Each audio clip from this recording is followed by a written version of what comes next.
শিব তার তো তিনটে চোখ, আমাদের তিনটে চোখ নেই কেন?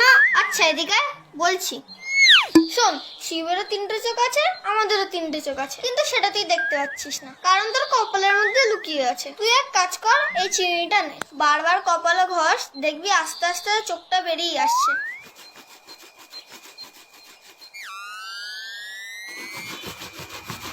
উফ, কি জ্বালা করছে, মনে হচ্ছে চোখটা দেখা আছে, দেখে আসি তো। এখনো দেখা যাচ্ছে না, মনে হয় আরো বসতে হবে।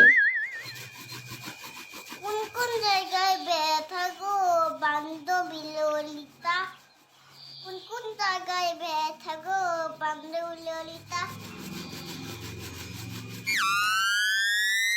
বাবান, এই বাবান, এ কি আঁকাবাদ দিয়ে কি করছিস এসব? ও মা, দেখো তো আমার কপালের চোখটা দেখা যাচ্ছে কিনা।